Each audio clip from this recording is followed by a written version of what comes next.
in the morning.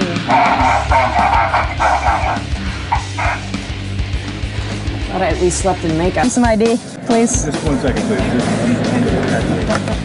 There's no respect for the imperial authority here. Ma'am, I'm gonna have to write you a citation for nudity.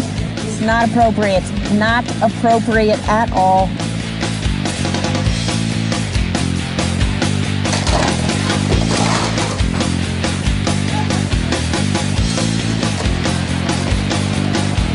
Excuse me, sir, but I'm afraid lightsabers have been forbidden. You're gonna have to put that away. I think you guys are the droids I've been looking for. I'm gonna have to ask you to come with me. So, be honest, does this thermal detonator make my ass look big? Your ass never looks too big. Woo! Yeah! So, what do you say we go back to my place and compare chest plates? Sure. The back cave sandwich. Ooh, sweet. Oh, crap. You know what, I totally have the hang of this Stormtrooper thing, and to be honest, I really feel like I'm part of the troop, which is great, because whoa, guys, what's going on, guys? Now last girl was you waiting at the TV in the upstairs like train. You are out, you are gone, you are no more. All right, now Blair, even looking around at our own audience, I could see that there's maybe 12 or 13,000 people walking around in costumes. Lots of them. And I know what it's like to stare at them, but what's it like behind the mask? Is it crazy? Actually, I have to say, it's like walking around in a big fishbowl, being in one of those helmets. But you know, the thing that I like about it is just like people come up to you, they want to take pictures, and it is really hot. I have to emphasize, extremely hot. It's sweaty hot. Now, it was your dream to like get into a Stormtrooper costume. Yeah. I heard you were like in awe the entire time. I was a little excited. I've always wondered like what it takes to sort of don the PVC, you know, and march around. You feel pretty great. You know, I felt a little spandex clad, but it was cool because little kids will come up to you and you can't see, and so you wind up walking over them, which is awkward. But then so after you trample them, but they love you. They look up at you. They can't believe that you're a Stormtrooper. Exactly. And the funniest thing was one time I took the helmet off, and this little kid goes, "That Stormtrooper's a woman." It's like Santa Claus. I know. Way to shatter the It's like illusion. the Easter Bunny taking his head off, you know, or Mickey Mouse removing the head at Disney World. Yeah. Well Way done, to Blair. ruin lives, I Blair. know, Way I to know. ruin lives. Obviously, everybody here loves Star Wars, but what separates the fans from the super fans? We came up with the Star Wars quiz that'll find out what country knows the most about Star Wars.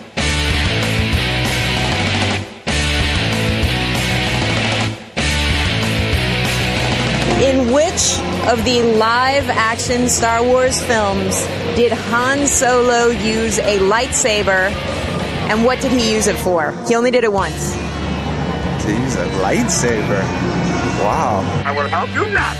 Does he use it to repair a part of the Millennium Falcon when it's broken, perhaps? No. If you are claustrophobic at all, do not come to the DC Comics booth because it is crazy crowded with tons of people trying to find out more about Batman, Wednesday Comics, and the Blackest Night.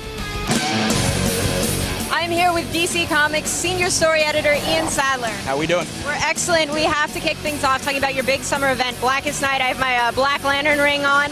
This is a huge Green Lantern event. Tell us a little bit about it. Huge DCU event for The Dead Shall Rise, simply put. We have characters coming back from the dead, haunting our heroes and causing mass destruction and chaos everywhere. So some of the people coming back and turning into evil Black Lanterns are in fact former heroes like Aquaman. True, yeah. The fans wanted Aquaman back pretty badly, and I don't think this is how they expected it to happen, but we've got Aquaman, Martian Manhunter, Superman Earth 2, Deadman. I mean, we've had a lot of heroes die in the DC over the last couple of years, so this is where it's all coming to roost, unfortunately. New York has been attacked by everything from King Kong to alien invaders, but nothing could prepare the city for the fanboy army that is about to descend on New York ComicCon.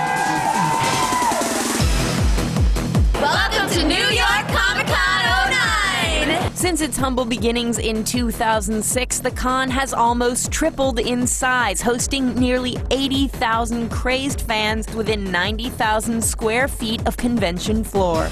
Now the second largest comic book convention in the United States, New York ComicCon is a hotspot for breaking news.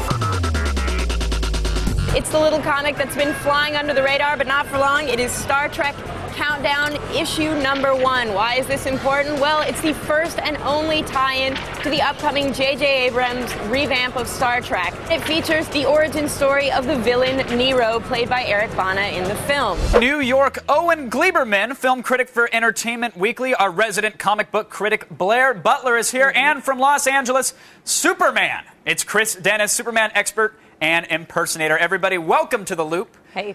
It's an interesting and heated topic here. Blair, biggest comic book fan in the office here. You saw Superman over the weekend. What'd you think? Well, you know, Kevin, there's some nice emotional moments, but overall, I think it's so disappointing, and it's a very slow way to relaunch the franchise. It's like Remains of the Day Superman. It's about a guy who lifts things, and he doesn't lift things very often. It's just a lot of like meaningful gazing, and that's fine because it would be fine in the sense that you know, fans of the comic book, some of the best stories have been stories that are slower paced Superman stories because all the rest are fast paced, and you know, people want to see action. I think the fans wanted to see Superman, you know.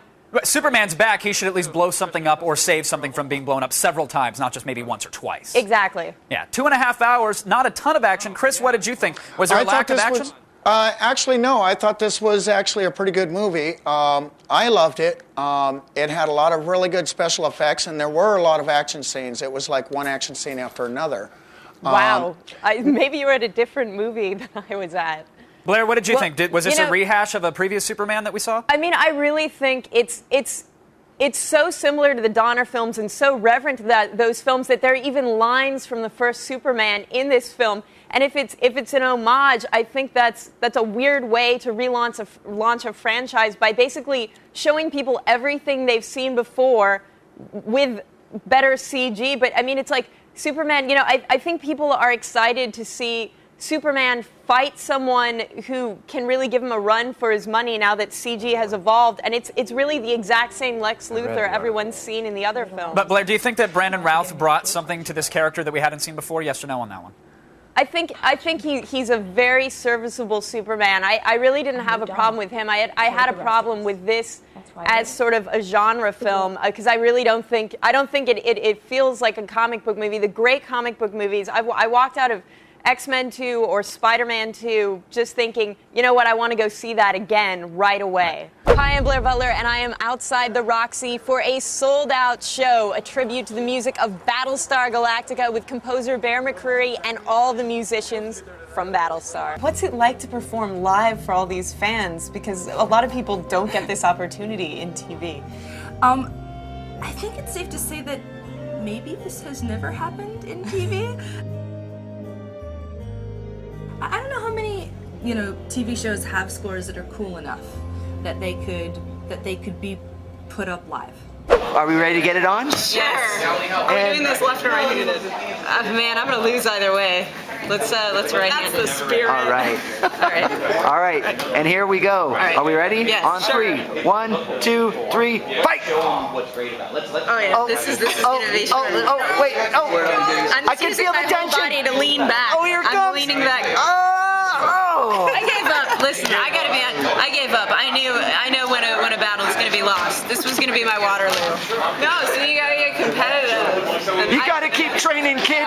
Keep it going. Poisoning, so the fire left my eyes via projectile vomiting earlier today. It's true. I feel like a complete jerk. No.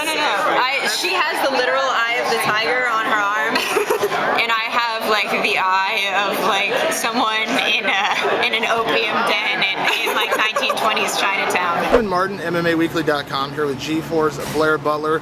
Blair, we've had you on the radio, had you in written, now we got you on video. I'm very excited. I'm staring deeply into the camera, but no, it's awesome. I love the website. I love MMA, so it's kind of amazing that both my worlds are colliding here at ComicCon. We obviously talked to you about your new comic book coming out. We are at Comic-Con.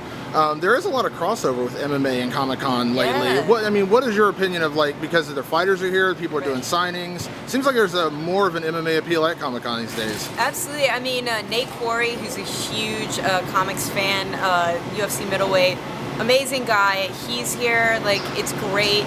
to see him, and I just heard that Phil Davis, Mr. Wonderful, is here. I heard Brandon Vera is here. I knew Kung Liu was going to be here. And of course, the Gina Carano movie made its debut trailer here. No, you're good. No, no. Okay.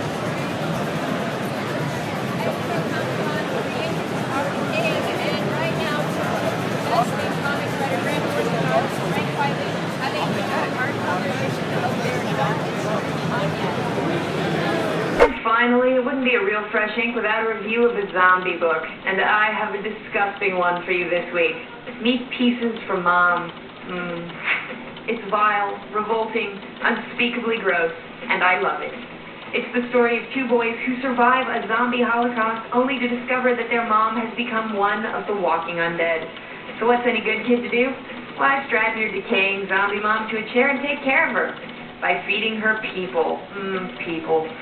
At heart, it's a story about a kid who really, really loves his undead mom.